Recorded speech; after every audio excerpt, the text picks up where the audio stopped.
Sejam bem-vindos ao Espectros, o podcast de entrevistas da revista Autismo. Meu nome é Thiago Abreu e sou jornalista. Assim como o espectro de cores é formado por muitos tons, é impossível resumir alguém apenas pelo que faz. Aqui no Espectros, trazemos as pessoas que constroem a comunidade do autismo no Brasil para saber mais sobre estes indivíduos além da história, seja familiar, profissional ou pessoal com diagnóstico. Este podcast é uma produção da revista Autismo com patrocínio da Clínica Somar Special Care. E a nossa entrevistada do mês é graduada em Química pela Universidade Presbiteriana Mackenzie e em Letras pela Universidade Paulista, e uma das precursoras do ativismo do autismo no Brasil. Após receber o diagnóstico de autismo do filho em 1980, se juntou com várias famílias e consolidou o movimento por direitos para autistas no Brasil com a Associação de Amigos do Autista, a AMA.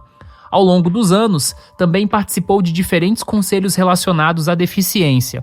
Com essas credenciais, Marisa Fúria é a entrevistada do mês aqui do Espectros. Marisa, muito obrigado por topar aqui participar do Espectros. E a nossa primeira pergunta padrão aqui é: quem é Marisa Fúria por ela mesma? Eu sou uma mãe, né? Tenho 4 filhos e o meu terceiro dos 4 filhos é o Renato, tem autismo. O Renato hoje está com 44 anos e eu tive o diagnóstico dele em 1980, então não tinha Google, não tinha nada disso, jamais estaria falando com você através de um computador, né? E foi aí que a gente começou a ir atrás do que era o autismo, isso numa época em que não tinha nem celular, né? Você sempre foi de São Paulo? Sim, nascida em São Paulo, e quando eu casei em 1970, meu marido era engenheiro, ele faleceu em 2018, ele era engenheiro e a gente casou e foi para construir a barragem de Porto Colombo em Minas. Então nós fomos para um acampamento de barragem, de lá fui para Ribeirão Preto, onde 2 dos meus filhos nasceram, o Fábio e o Ricardo. Depois eu vim para São Paulo, voltei para São Paulo e não saí mais daqui. Quer dizer, o Norberto, inclusive, trabalhou fora do país, tudo, mas daí a gente ficou aqui. Ah, legal. Então, sua experiência, principalmente em São Paulo, ela é bem urbana e eu acho que isso tem tudo a ver também com a sua atuação depois, mais tarde, com o autismo. E eu sei que você passou pelos cursos de Letras e Química. São cursos bem diferentes. Por que você passado pelas duas áreas?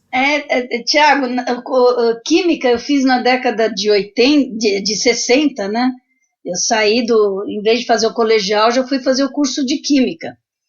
E assim, eu não sei, é um pouco do lado das exatas, eu terminei o curso, entrei, fiz um ano de matemática, passei para o 2º ano, quer dizer, o meu ramo era um pouco das exatas, né? Daí quando caso, eu vou para o mato, tive que largar tudo. E quando eu retornei, eu brinco e falo que eu fui fazer terapia, fui fazer letras em inglês, tradução e intérprete, eu já sabia falar inglês, eu aprendi de criança, na rua, na Vila Mariana, com molecada de rua, né? Então, eu fui fazer um curso para poder, inclusive, trabalhar e poder ajudar na renda familiar, né? 4 filhos, um deles autistas. Era essa a ideia. Não dei aula, só me formei, mas acabei não trabalhando, dando aula. E o diagnóstico do Renato, seu filho, tem muito a ver com a própria construção da história do autismo no Brasil. Você até falou que ele foi diagnosticado em 1980, né, em uma época que as pessoas não tinham nem ouvido falar sobre o autismo. Qual foi o seu primeiro contato com o tema autismo? Meu primeiro contato foi aquele filme Meu Filho, Meu Mundo. E eram 4 filhos, o Renato estava com 2 anos e meio, o caçula tinha 1 ano de diferença, então era uma escadinha. Em 6 anos eu tive os 4 filhos. Eu vi que ele tinha um desenvolvimento um pouco mais lento, mas ele nasceu prematuro. O 2º filho também demorou um pouquinho para andar. Aí veio o Henrique. Então, aquele emaranhado de filhos, né? Mas, de repente, ele cantava músicas, ele falava, e, de repente, ele bloqueou a fala e começou a dar cabeçada no chão e na parede. Então, a coisa foi muito clara, né? Depois, quando eu tive o diagnóstico, foi interessante, porque quem fez o diagnóstico foi uma uma psicóloga. Ela deu o diagnóstico na primeira consulta, eu tenho esse diagnóstico escrito e assinado, isso em 1980. Então, Tiago, eu acho um absurdo quando os profissionais na área, principalmente na área de saúde, demoram para dar o diagnóstico. É fundamental que as famílias tenham o diagnóstico o mais rápido possível. Então, não sabia o que fazer, não tinha o que fazer, tinha assistido o filme, Meu Filho, Meu Mundo, foi o único registro que a gente teve.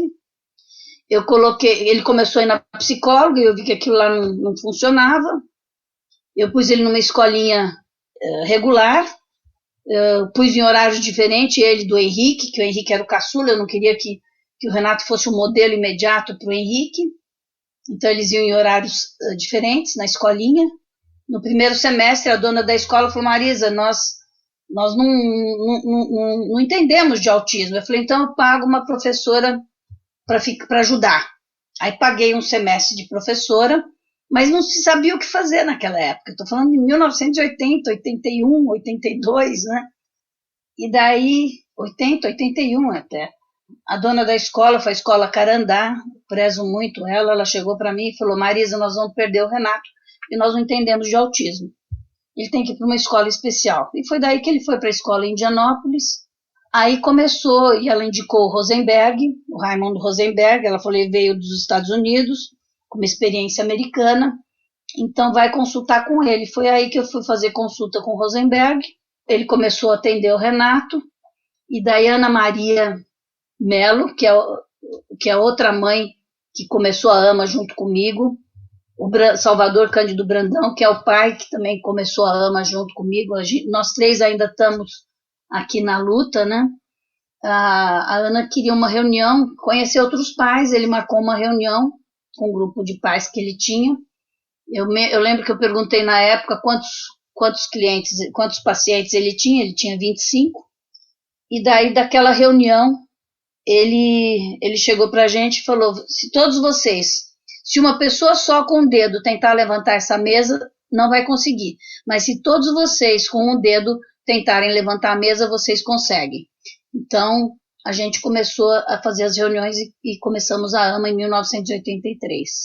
E pensar sobre o autismo e o Brasil também dos anos 80 me leva a várias perguntas, muitas curiosidades que eu tenho a te fazer, e uma delas é sobre o estigma da mãe geladeira, porque até hoje a gente ainda encontra no âmbito do autismo alguém falando: porque eu fui num profissional e o profissional disse que o autismo era causado pelos pais, pelas mães. Como é que era esse estigma da mãe geladeira naquela época? Olha, eu nem sofri isso, Tiago, porque assim, era o terceiro de quatro filhos, todos programados. Então, não era mãe geladeira, isso daí nem me passou pela cabeça, e eu acho um absurdo algum profissional ainda falar isso, tinha que tirar o diploma dele, isso não se faz, porque não existe mãe geladeira, não tem isso. Mas entre as famílias que principalmente participaram desse início, tinha algum estigma que você tinha ouvido falar, que algum tinha passado, alguma coisa assim? Olha, Tiago, eu deletei muita coisa do passado, tenho 75 anos, coisa que não cabe mais na cabeça e que não interessa, eu não vou guardar, principalmente um absurdo desse, né? Mas muitas mães naquela época acho que devem ter passado por isso. Mas assim, não me marcou nada. Mãe falou: olha, ele falou em mãe geladeira. Não, a gente começou a ver isso lendo, né? Lendo os artigos, né? Aí começaram, você não tinha internet, mas tinha o telégrafo, não tinha nem fax, né? Então, o contato que a gente tinha era o telefone fixo, que você tinha que ligar para a telefonista para ela fazer uma ligação para o exterior. Algumas horas depois essa ligação saía. Carta e telegrama, né? Era o que se tinha na época. Então, a gente acabou lendo alguns artigos. Se você me perguntar hoje, eu nem sei como que esses artigos chegaram, mas eu falava inglês, um pouco de francês. Ana Maria nascida na Espanha, também lia, fala inglês, espanhol. Então a gente começou a entrar em contato com as associações lá fora. A AMA foi formada, a gente considera a data do estatuto, que é 8 de agosto de 83, né? As reuniões começaram um pouco antes, nas casas desses pais de autistas que eram clientes do Rosenberg, né? E daí a AMA começou, e tinha um pai que era o pastor Manuel de Jesus, ele falecido já, ele não estava na fundação da AMA, mas surgiu depois. A gente fazia eventos, assim, palestras, então Rosenberg palestrou, alguns psiquiatras, a gente arrumava um colégio arquidiocesano, Pequeno Príncipe, sei lá o nome do colégio, acho que era o Pequeno Príncipe, e fazia palestras com alguns profissionais. Isso saía no jornal e os pais apareciam, entendeu? Isso daí começou a ter um chamativo para os pais surgirem. Era uma época que não existia internet, não existiam outras iniciativas de associação de autismo no Brasil, então as influências de vocês eram muito o que tinha no exterior, né? E sobre formalizar a AMA, vocês tiveram grande dificuldade na época? Como é que foi esse processo mesmo de consolidar a associação? O Brandão, ele é contador e advogado, então toda essa parte de legislação era com ele. Então a gente fez o estatuto, tudo direitinho, formalizou mesmo com o estatuto.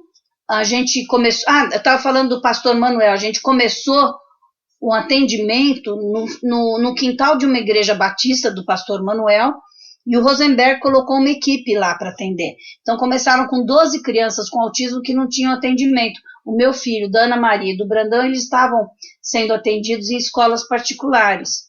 Isso foi comecinho de 83, aí nós fizemos um bingo beneficente e fizemos o primeiro encontro de amigos do autista em 1984, foi na Metodista, que fica no ABC, acho que é São Caetano, e nesse encontro a gente trouxe na época o Ângel Riviera, que era um profissional espanhol de Madrid, né, que a gente já conhecia algumas associações. A Ana Maria fez contato com a Isabel Baionas, que era presidente na época, e nesse evento vieram 500 pessoas. Então foi o primeiro evento de autismo no país, foi em 1984, e com o dinheiro desse evento e do bingo que a gente fez, nós conseguimos alugar uma casa na Rua do Paraíso e mudamos para lá.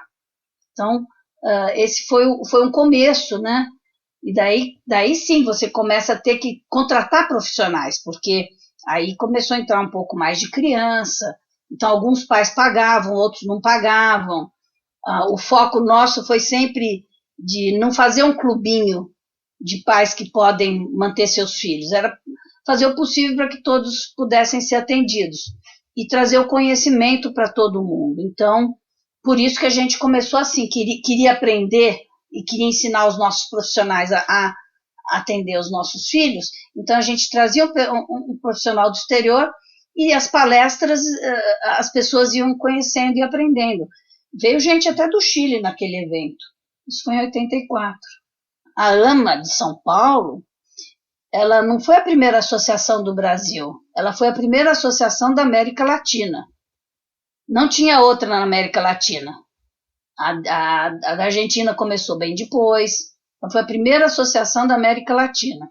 Além dessa questão de trazer os profissionais dos serviços, né, educacionais e de saúde, um ponto também que eu ouço muito falar sobre a história da AMA é em relação às ações, principalmente relacionadas à mídia, que vocês conseguiram desenvolver, principalmente uma campanha em vídeo que foi, se não me falha a memória, atuada pelo Antônio Fagundes. Como é que foi isso? Então, a campanha do Fagundes, ela ficou 1 ano e meio na Globo. Essa campanha foi na década de 80. O que aconteceu? A gente começou o atendimento e buscando, trazendo pessoas do exterior, dos Estados Unidos, da Europa. Então, o que tinha na década de 80 era o método TEACH. Eu e Ana Maria e Maria Alice, nós embarcamos para uma viagem que a gente chamou de Projeto Esperança. Maria Alice, que é outra mãe, Maria Alice Vatavuk, ela foi para os Estados Unidos. Então, ela foi para a Carolina do Norte, para a universidade, onde tinha, para falar com o Gary Mesinoff, né, que foi quem desenvolveu o método TEACH, que era o que tinha na época, foi visitar as associações, e eu e Ana Maria fomos para a Europa, visitamos 7 países em 16 dias, isso em 1988, que não tinha celular, não tinha Google, não tinha nada disso. A gente foi, as associações, a gente entrou em contato com a associação inglesa, na França a gente foi para Aix-en-Provence, no sul da França, a França era muito psicanalítica, fomos para a Espanha, fomos visitar os centros de autismo lá, e fomos para a Dinamarca também, para a Inglaterra, e a gente gostou muito do trabalho na Dinamarca, que eles já estavam usando, a gente foi visitar a Sophie School, eles estavam usando na época o Teach na escola, né? Então, quando a gente volta para cá, a gente tinha que fazer alguma coisa a mais, nós tínhamos que divulgar mais o autismo, e uma das metas foi trazer o pessoal da Dinamarca, porque a gente, inclusive, no nosso roteiro inicial, nós nem íamos para a Dinamarca. A Isabel Baionas, de Madrid, ela ligou e falou, vocês têm que ir para a Dinamarca, porque eu acabei de vir do Congresso Europeu, e eles estão com um trabalho fabuloso. Então, a gente mudou o roteiro e fomos conhecer o trabalho. Então, isso daí foi em 88, essa viagem, e a campanha começou, acho que a campanha começou um pouquinho antes, eu não lembro se foi em 87 ou 88, mas ficou 1 ano e meio em cartaz, né? E o Fagundes falava, você sabe o que é autismo? Tinha um menino que ficava como uma sombra, se balançando, que era o filho menor da Ana Maria, que estava imitando o irmão. E com essa campanha, que ficou 1 ano e meio no ar, isso daí acho que as pessoas começaram a ver que já tinha um movimento aqui em São Paulo, né? Esse dinheiro, inclusive, que a campanha reverteu para a AMA, nós fizemos também um leilão em 88, esse dinheiro reverteu para a gente comprar o sítio em Parelheiros, que é onde tem um atendimento, meu filho é atendido lá, são 100 mil metros quadrados, e lá tem 4 residências, tem o atendimento diário, atende ao todo em torno de 112 pessoas com autismo lá em Parelheiros. São os meninos que vão no período da manhã, o período integral, e os que ficam na residência. Então, essa campanha foi extremamente importante para divulgar o que é o autismo, né? Porque quando a gente foi para Brasília, acho que umas 2 vezes, eu e a Ana, a gente ia nos ministérios e tal, aí a pessoa pegava e perguntava, é alpinista? É artista? Não, é autismo, quer dizer... Meu Deus. Não era... era bem complicado. Então, eu fico pensando hoje, Tiago, foi uma grande aventura que a gente fez, porque eu tenho 4 filhos, Ana Maria 4, eu brinco e falo que nós 2 largamos os maridos e os 4 filhos aqui e fomos para a Europa. Quer dizer, assim, eu levei... O Rosenberg me emprestou uma filmadora Super 8, pequenininha, não tinha filmadora de videocassete, né? Não tinha celular para filmar. Eu fui com um Super 8 pequeno, portátil dos Estados Unidos, para filmar as instituições que a gente visitou. Quando voltamos, por exemplo, uma das coisas que a gente achou interessante era fazer alguma coisa num sítio, mas que fosse dentro da comunidade, porque Somerset Court, na Inglaterra, era uma fazenda, que tinha casa de fazenda e 7 residências para autistas, cada uma com a sua van. A gente só não conseguiu essa coisa da van para cada casa, mas são 4 residências que tem lá em Parelheiros, né? E a AMA foi pioneira nessa questão do Teach aqui no Brasil, de certa forma. De tudo, todas as metodologias, tudo que... Olha, ABA, PECS, Teach, fomos nós que trouxemos. Porque, como eu tinha facilidade com a língua, eu e a Ana, e a gente já tinha contato com as associações, já sabia o que estava acontecendo, já conhecia os profissionais. Então, você vê, nós fomos para a Dinamarca e nós trouxemos, o Congresso a ABRA, Associação Brasileira de Autismo, começou em 88. Por que aconteceu? Eles viam um artigo no jornal, uma palestra, então a associação lá de Manaus despencava lá na Rua do Paraíso. A de Aracaju ligava para a gente e falava, nós vamos aí conversar com vocês, queremos fazer uma AMA, como é que a gente faz? Então a gente cedeu, falou, não, vocês podem fazer, cada uma é independente. A gente achou que, tendo o mesmo nome, daria uma força maior para as associações, né? Então cada uma, elas são todas independentes. Isso eu queria te perguntar, como é que surgiu a ABRA? A ABRA, Associação Brasileira de Autismo, porque a gente percebeu que já tinha necessidade de ter uma associação que congregasse as associações no Brasil. Já tinha começado a associação, a AMA em Minas, em em Aracaju, no Distrito Federal, AMA de Salvador, Manaus. Então, a gente já estava com as associações formadas em vários lugares do Brasil, que a gente chegou à conclusão, e nesses eventos que a gente fazia, quase que todo ano, cada 2 anos, a gente trazia alguém de fora. Então, nesses eventos, reuniam as pessoas e a gente resolveu formar a Abra.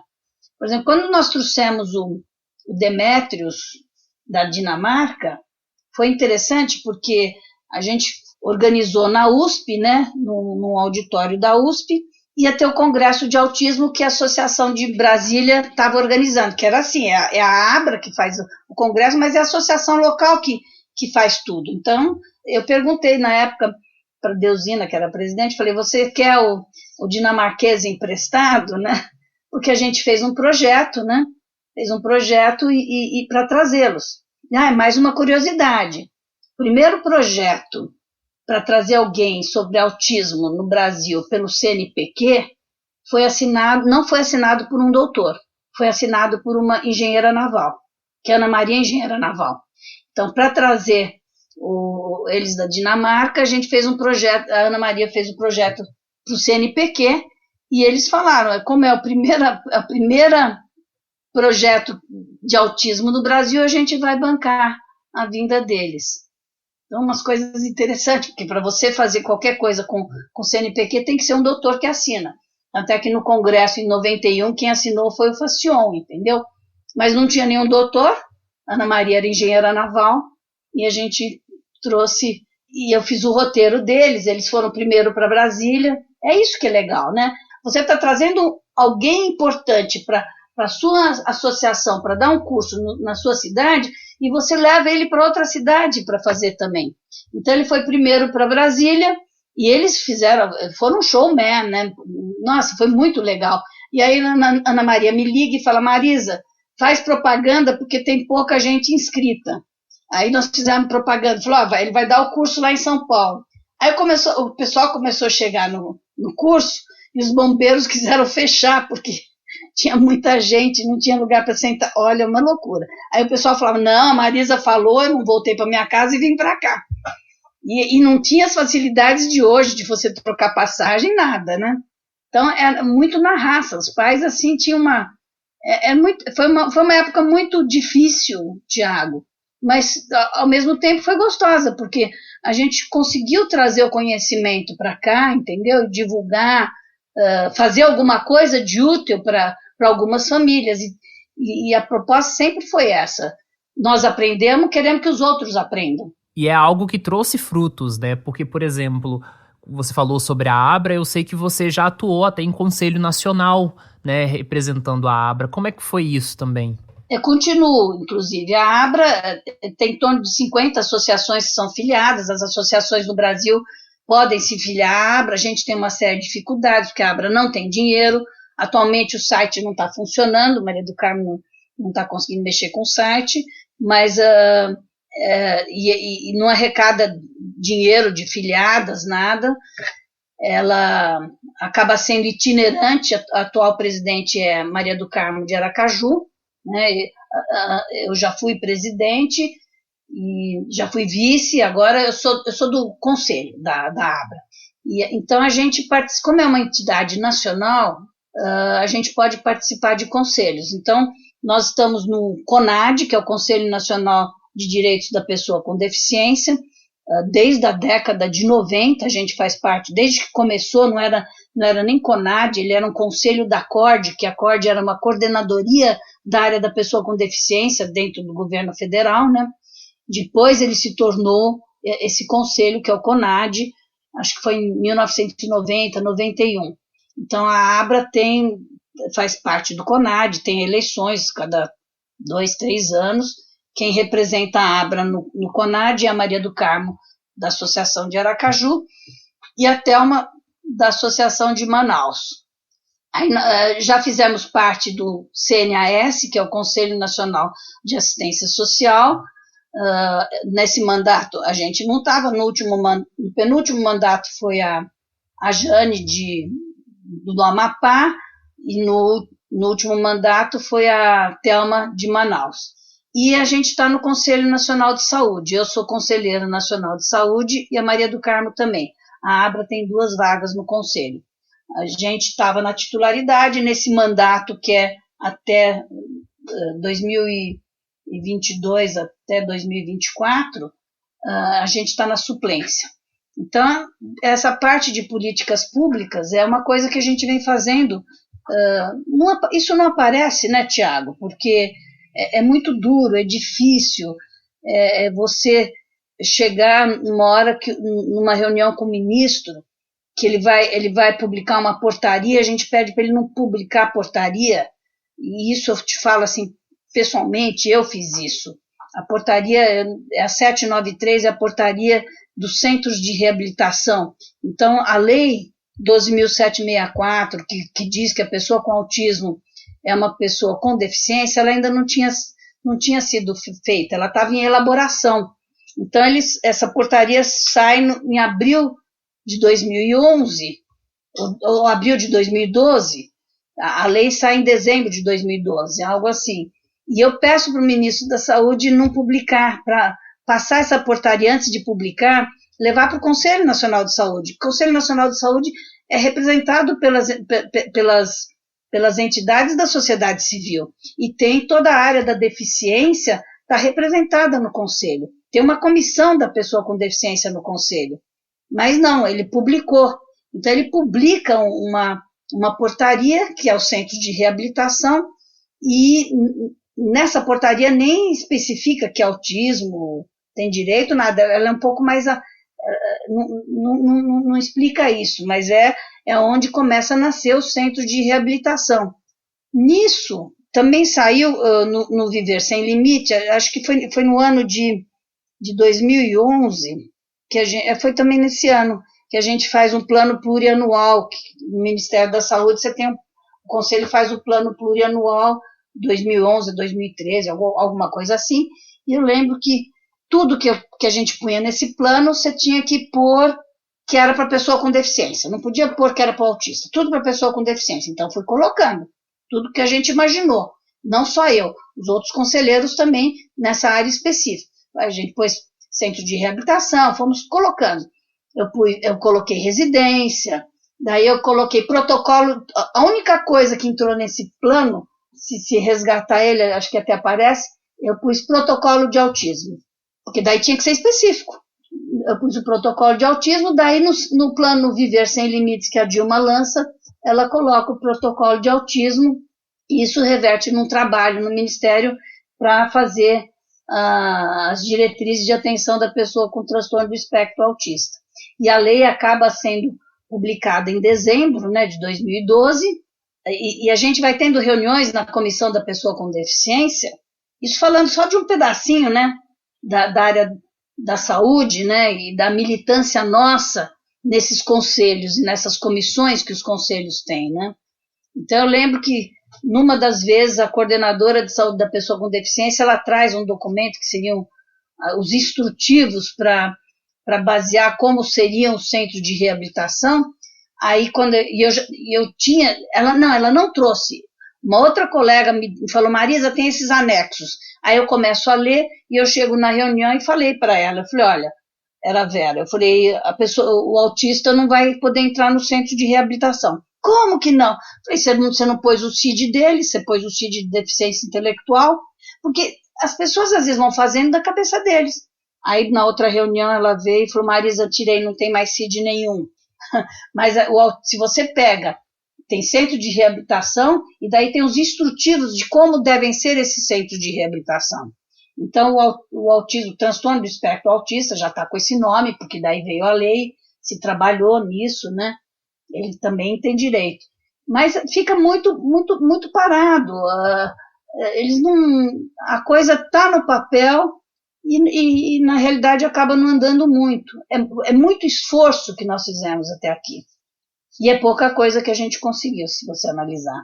É muita coisa de um lado e pouca coisa do outro. Você acha que principalmente, né, a Lei 12.764 e mais recente, tivemos grandes avanços ou não fez tanta diferença nesse sentido? Olha, você sabe, Tiago, que às vezes eu fico com medo de leis, né? Porque na Constituição já tinha, né? Mas eu acho que o mais importante desta lei é que ela diz que pessoa com autismo é pessoa com deficiência. Então, o que isso daí significa para nós? Eu não preciso de pôr taxativo, pessoa com deficiência, nada. Significa que eles têm direito a toda a política na área da pessoa com deficiência, porque a política vem se construindo no decorrer dos anos. Então, as pessoas com autismo, sendo pessoas com deficiência, eles já têm os direitos garantidos de uma luta enorme na área da pessoa com deficiência. É uma luta que vem da década de 70, vem da direitos humanos, quando tem a Declaração Universal dos Direitos Humanos, né? Então, é uma luta muito grande. Então, na hora que você tem isso definido na lei, isso já para mim, já me bastou. É a garantia de todos os direitos das pessoas com deficiência, as pessoas com autismo têm. Isso foi, acho que é o item mais importante da lei.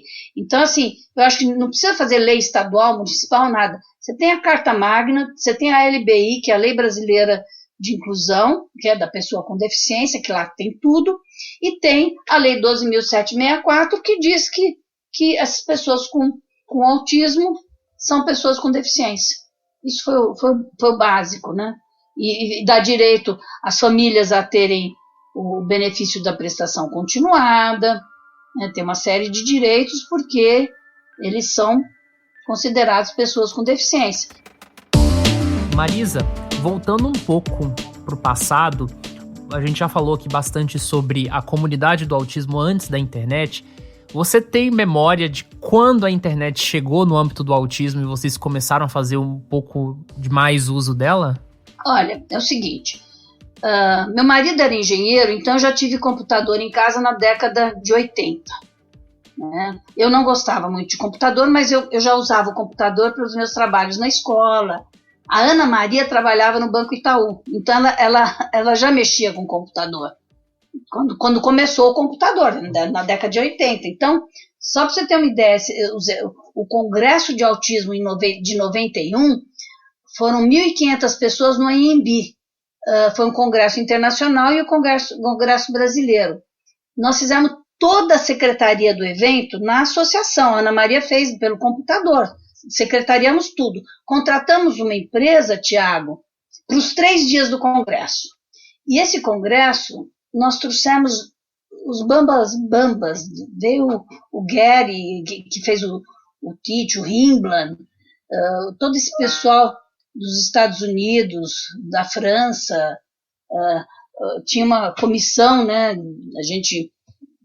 Esse congresso nem era a AMA que ia fazer, era outra entidade, mas veio o Plano Collor, não tinham dinheiro, e a gente topou fazer. Fizemos vários projetos para o governo federal, né, para o CNPq, aí sim assinado por um doutor, né? E trouxemos todos esses especialistas, foi tudo filmado. Tiago, eu acho que isso daí a gente tem filmado, eu nem sei como é que está, mas eu não sei nem se está no site da AMA, esses cursos, porque além das palestras, a gente fez uma quantidade enorme de cursos. Imagina você fazer um congresso no AMB, onde vieram em torno de 1.500 pessoas, e a gente organizou tudo isso. Eu não sou especialista em congresso, nem a Ana Maria era especialista em congresso, mas foi tudo conseguindo verba para poder trazer o pessoal e montar o congresso. Isso é uma maluquice, né? Hoje acho que não dá para fazer uma coisa assim, que a gente cobrava pouco para que os pais pudessem também assistir, né? Mas você tinha que cobrar para pagar as despesas, né? Então, neste congresso, você me falou da internet, não tinha internet ainda, mas teve uma novidade, já tinha o fax. E um pai tinha fax, a comunicação chegava no fax dele. Eu não lembro mais se ele emprestou o fax ou não, mas a modernidade que a gente teve era o fax. O computador já estava se usando o computador. Aliás, você já apoia a revista Autismo? Sabia que você pode contribuir com uma pequena quantia mensal e fazer a revista impressa chegar a mais pessoas sem acesso à internet? Além disso, os apoiadores têm acesso à revista digital antes de todo mundo, além de conteúdo extra, como bastidores de reportagens e participação de lives exclusivas. Veja todos os detalhes no site canalautismo.com.br/apoie. Marisa, em meados de 98 surgiu no Yahoo uma lista, né, que eu sei que familiares trocavam ali mensagens no Yahoo sobre autismo e que foi um dos primeiros canais no país, assim, para falar sobre autismo. Você chegou a fazer parte disso? Como é que foi na época? Sim, era uma lista de e-mails, né? Porque já tinha os e-mails, a gente chamava inclusive Educautismo, acho que era esse o nome do grupo. Era um grupo, quer dizer, como você faz hoje um grupo de WhatsApp, né? Ou um grupo de e-mails, era um grupo de e-mails que as famílias do Brasil inteiro começaram a se conectar. Era um meio, né, de conexão interessante, começando com a internet, né? Então, você não tinha ainda o celular, que você tinha internet, você não tinha o e-mail no celular, mas já tinha no computador. E se comunicavam, sim, os grupos se comunicavam por esse caminho. As famílias, né, se comunicavam, as associações, e daí começou, né? Aí começou tudo, a internet veio com tudo, né? E de lá para cá, você vê alguma questão desigual, assim, na comunidade do autismo no Brasil? Porque a gente fala muito, principalmente das grandes cidades, você observa que tem alguns lugares do Brasil que ainda é difícil a discussão sobre autismo. Como é que é isso, assim, pela sua experiência na AMA e com o ativismo no geral? O que eu vejo que é muito difícil, Tiago, é o atendimento público, entendeu? Então, assim, a gente sempre preconizou que toda a população fosse atendida pelo governo, né? Que tivesse o atendimento pelo Sistema Único. Você tem a Seguridade Social. O que é a Seguridade Social? É o Sistema Único de Saúde, a Previdência e a Assistência Social. E o link na educação, Ministério da Educação. Isso é o básico para nós, é o básico.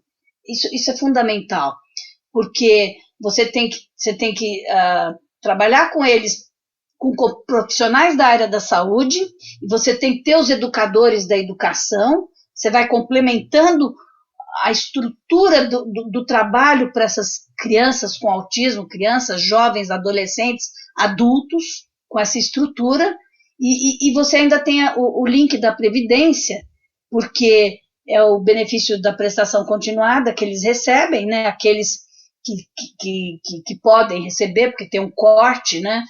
Na Constituição não teria corte, mas quando fizeram a lei, acho que foi em 92, já fizeram aquele corte de 1/4 do salário mínimo, o rendimento familiar, para poder a pessoa com deficiência receber, né? E a pensão dos pais, que eu acho que isso é uma coisa fundamental. Eu paguei meu marido pagou minha aposentadoria, porque eu não trabalhava. Eu trabalhei pouco, mas ele pagou minha aposentadoria, eu complementei com poucos anos de trabalho. Então, eu tenho a minha aposentadoria e ele tinha a dele. O Norberto faleceu e o INSS, eu tive que ter 3 demandas no INSS para que ele aceitasse o Renato como dependente do meu marido. E eu não procurei advogado para fazer, eu fui com a papelada, peguei toda a papelada e entreguei no INSS. Então, naquela época que eu entreguei, eu deveria receber metade da pensão e outra metade para o meu filho. E o que aconteceu é que o INSS não aceitava, então, da última vez, eu levei o imposto de renda do meu marido, que lá constava que o Renato era dependente dele. Eu não sabia que o ideal são os pais irem no INSS e declarar que o filho com deficiência ou com autismo é seu dependente. Então, com aquele documento do imposto de renda, eles aceitaram o Renato. E a gente fez uma luta grande, porque a Previdência mudou, né? Então, em 2017, eu vi que nós íamos ter problema, porque a mudança da Previdência fez o quê? Os casais, os cônjuges, eles não podem acumular as duas, a sua aposentadoria e a pensão daquele que morre, a não ser que seja tem um valor específico, eu não sei qual é, algo em torno de R$2.000. Se for além disso, não acumula, entendeu?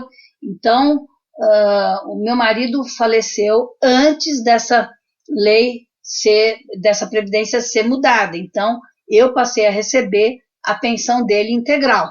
E depois, quando o INSS aceitou que o Renato era dependente do pai, então a minha pensão dividiu, metade fica para mim, metade para o Renato.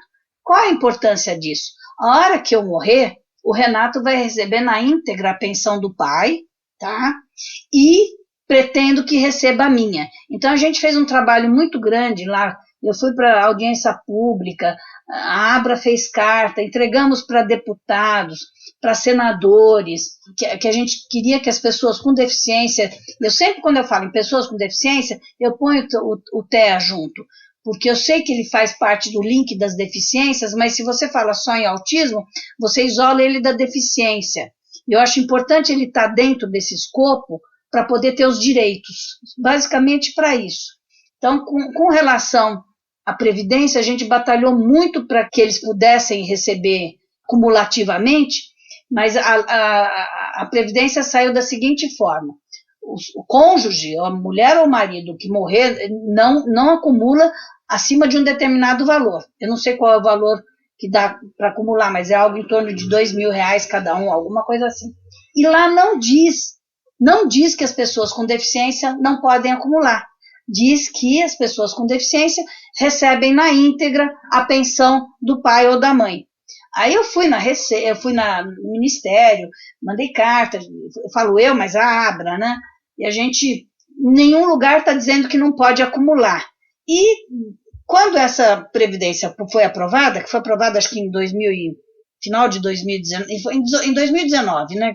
O texto novo da Previdência, eles fizeram uma PEC paralela. Eu acabei não acompanhando como é que está, mas a gente foi para o senador Flávio Arnes, que ele é muito amigo da nossa área, né? Eu conheço ele há alguns anos, a própria Mara Gabrilli, a gente foi pedindo para que colocasse, eu queria que tivesse claro que as pessoas com deficiência recebessem na íntegra a pensão dos dois pais, do pai e da mãe, dos dois pais que quando morressem, né? Então, a Mara Gabrilli acho que pôs isso, mas agora eu não acompanhei mais para ver como é que está. A gente entrou em pandemia, né? Então, a meta nossa acabou sendo outra, cutucar o governo para liberar vacina, pôr em prioridade, porque nem em prioridade eles estavam. Então, a gente participou em reunião da Câmara dos Deputados, colocando as pessoas com deficiência na prioridade na vacina, e acabou ficando meio parado. Eu não sei como é que andou isso, mas eu acho que assim, nada diz que eles não podem receber as duas pensões, tanto do pai quanto da mãe. Nos últimos anos, eu posso dizer aí mais ou menos nos últimos 10 anos, a gente teve uma coisa um pouco diferente no autismo no Brasil, que foi a chegada de algumas das primeiras pessoas diagnosticadas com autismo participando da comunidade, seja em associações locais. E eu queria saber qual é a sua visão sobre isso. Na AMA isso teve algum impacto? Como é que foi? Tiago, a AMA sempre pensou no autista como um todo, todas as pessoas com autismo, né? E só para você ter uma ideia, comecinho da década de 90, quando a gente comprou o sítio, o serviço começou a ir para lá. Eu não me lembro o ano do Jefferson, mas o Jefferson era uma criança que tinha síndrome de Asperger, e daí as crianças iam e voltavam todo dia. A gente tinha um ônibus da Breda que ia e voltava todo dia. E a Marli, que era a coordenadora, ela tentou fazer a inclusão dele.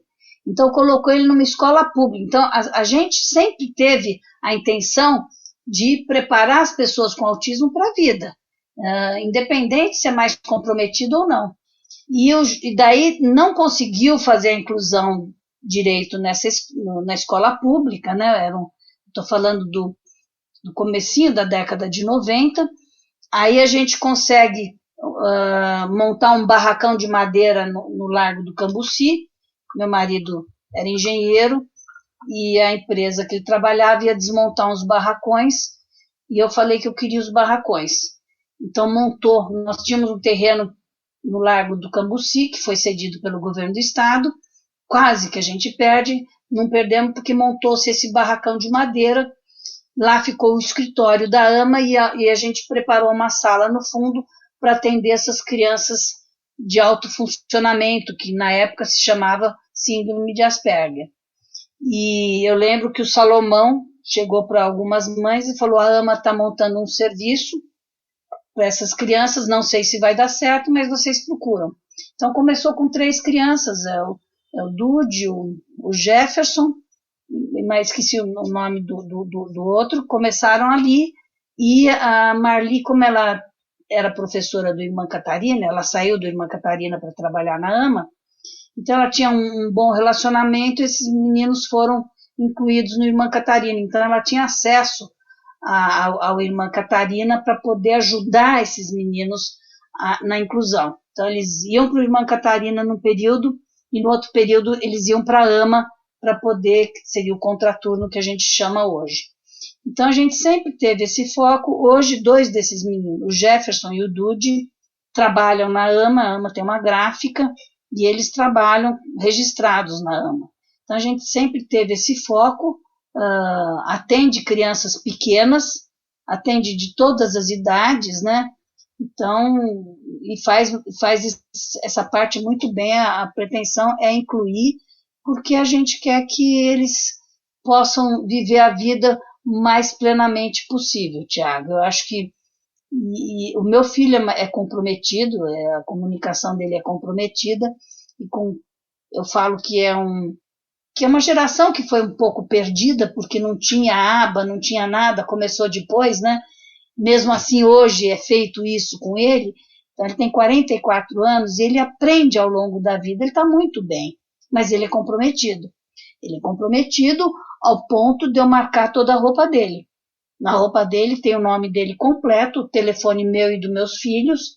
Antigamente o meu marido tinha posto autista / deficiente mental. Ninguém nem sabia o que era autista. Aí eu comprava a roupa e mandava fazer um silk screen com esses dizeres. A última versão foi o meu filho mais velho que falou: mãe, faz desse jeito, tenho autismo e posso precisar de ajuda. Porque o Renato é um homem bonito. Eu caminho com ele aqui na Paulista no domingo. Ele está 2 anos que eu não levo ele para clube, para Ibirapuera, para teatro, para Paulista, nada. Quando ele vem para casa, ele fica aqui, o máximo é andar de carro, porque ele não se adaptou muito bem com a máscara.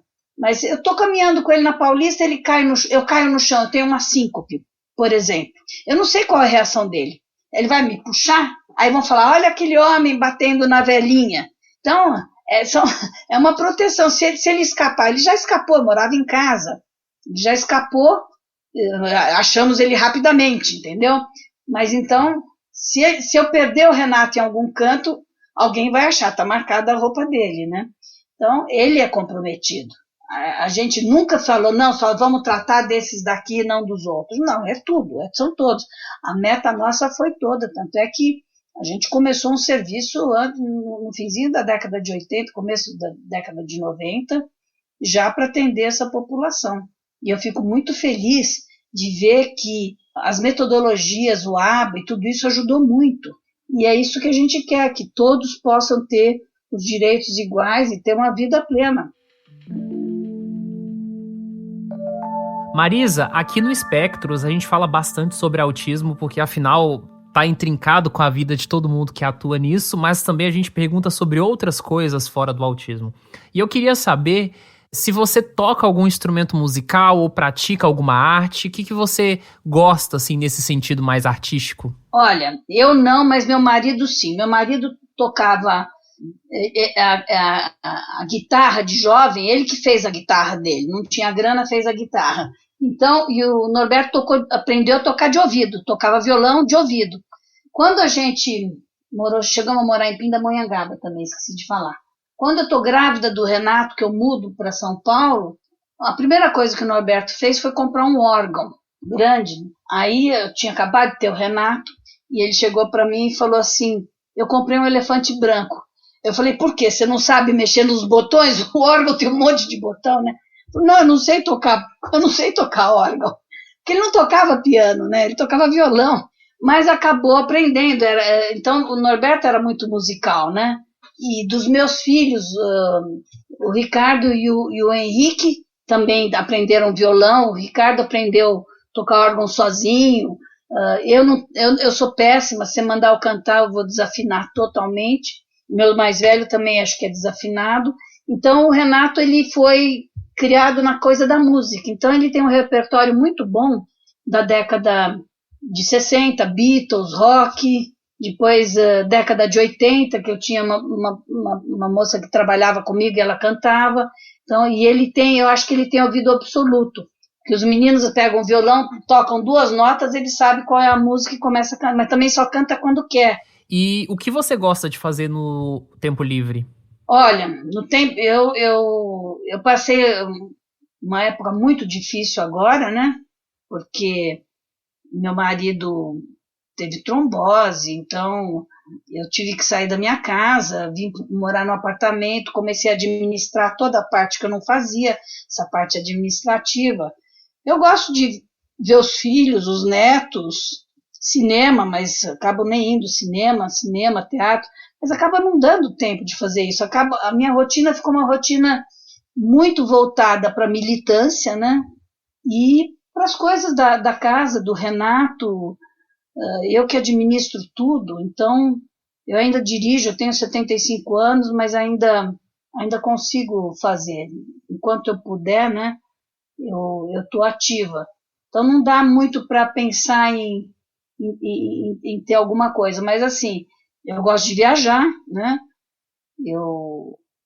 Com a pandemia não dá, e eu me aventurei sozinha, 2 viagens para o exterior, uma para uma amiga lá nos Estados Unidos, outra eu fui para Paris sozinha. Eu brinco e falo que eu fui com uma maleta de bordo, uma mochila e uma pochete. Eu acho que o fato da gente ter viajado naquela viagem do Projeto Esperança, né?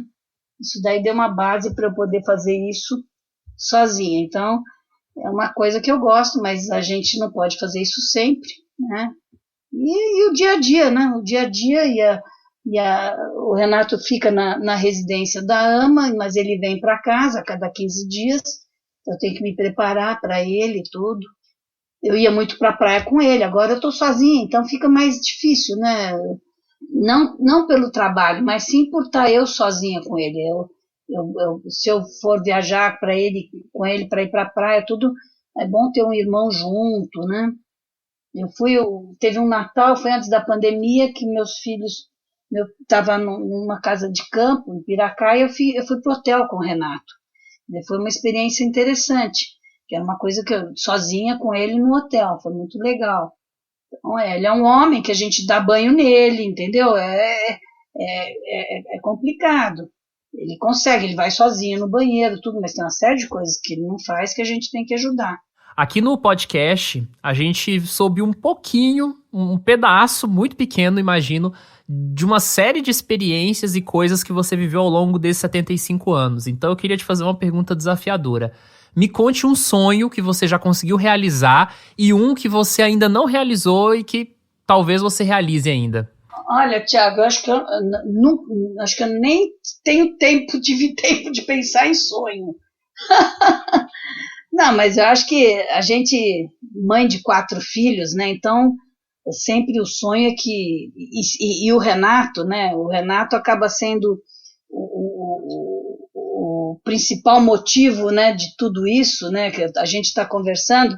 E o sonho é que ele fique bem, e os meninos vão ter que cuidar dele, né? Porque eu não estarei mais aqui, né?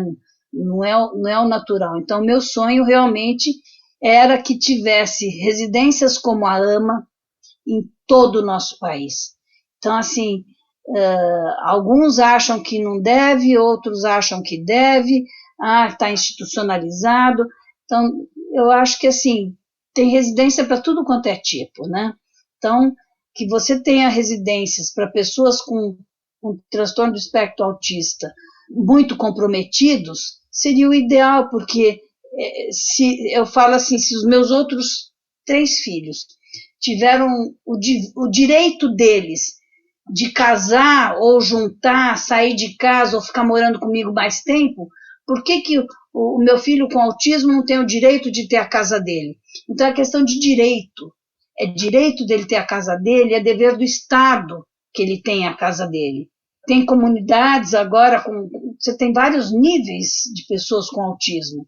E aqueles que precisarem, eles têm que ter um amparo do Estado. Não tem como não ter. Quando a gente visitou a Europa, era tudo bancado pelo governo, em todos os países que a gente visitou, né? Então, esse era um sonho meu, que as pessoas com autismo tivessem o tratamento adequado para eles, como a gente viu lá fora. 34 anos se passou dessa viagem, a gente ainda está engatinhando, e eu sinto isso na pele das mães, né? Porque tem o diagnóstico e vai fazer, e como é que faz, né? É um caminho doloroso para conseguir o atendimento, o tratamento, é plano de saúde, não é plano de saúde, é governo, não é governo. Então, realmente, esse é um dos sonhos que eu sempre tive, né? E para mim foi concluído em parte, não na íntegra, porque a residência ela está viva hoje, né? Tem convênio com o governo, mas é um convênio que não se atualiza, não reajusta, é tudo muito complicado. A gente realmente fica insegura. Eu tenho uma grande insegurança no meu futuro, para o futuro do Renato. Então, graças a Deus, os meus filhos, eles gostam do irmão, se preocupam com o irmão, né? E aqueles que nem irmãos têm, que a família é pequena, né? Então, esse é um dos sonhos.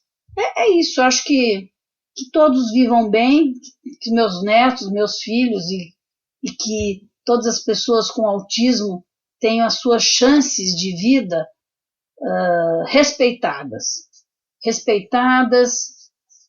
que possam ser profissionais, respeitados, que a população realmente aceite a nossa população sem nenhuma restrição. Acho que é isso, a minha vida acabou sendo voltada, né? A AMA vai completar o ano que vem 40 anos. Ana Maria está escrevendo um livro, a história da AMA, né? Porque realmente a história do autismo no Brasil começou com a AMA. A PAI chegou a ter um serviço com o Dr. Krinsky, mas que não deu certo, uma coisa muito rápida, e é por isso que tem a AMA, porque a gente foi na PAI e a PAI não atendia, não tinha serviço. Então, a gente formou a associação. Hoje, as APAIs e Pestalozzi atendem as pessoas com autismo, mas acho que nem sei se os mais graves são atendidos. Então, olha o problema que a gente tem, né?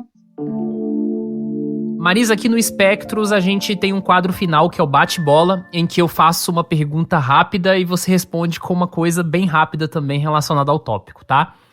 Primeira coisa, último livro lido. Da Michele Malab. Um estilo de música. Rock.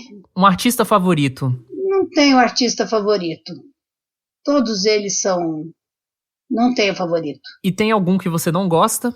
Não, artista é artista. Não tenho nenhum que não goste. Uma viagem marcante? A minha primeira viagem para a Europa com meu marido, ele é a trabalho. E essa que eu fiz com a AMA, isso na década de 80, acho que foi muito marcante. Um medo? Talvez do futuro incerto para o meu filho com autismo. A gente não pode marcar o futuro, né? Prato favorito? Olha, eu gosto muito de estrogonofe. Uma música? Let It Be, dos Beatles. E frase favorita? Saudade, porque saudade é vida. Se você está viva, você sente saudade. Marisa, muito obrigado pela sua participação aqui no Espectros. Foi um prazer conversar contigo e saber um pouco mais sobre você e sobre a sua atuação histórica na comunidade do autismo. Se você quiser mandar uma mensagem final, fique à vontade, o espaço é seu. Nada foi feito, eu fiz sozinha de forma alguma, né? Então, assim, a gente trabalha juntos, né? A AMA foi formada por pais que estão atuando até hoje. Eu falo na Ana Maria Brandão, isso na AMA de São Paulo. A Associação Brasileira também tem as mães todas, Maria do Carmo, Thelma, Ângela, todas as vice-presidências que já passaram, as presidentes, toda a comunidade das associações que passaram pela ABRA, que estão coligadas à ABRA, né?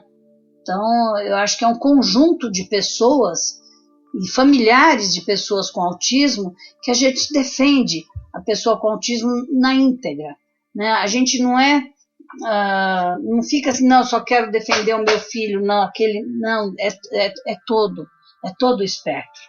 Então, o que a gente pode fazer, a gente faz, mas é isso. Acho que é basicamente um pouquinho da história da minha vida, né? Eu acabei dedicando uma parte da minha vida muito extensa para isso, para o autismo. E mais uma vez, muito obrigado a você que nos ouviu até agora. Nos encontramos em agosto.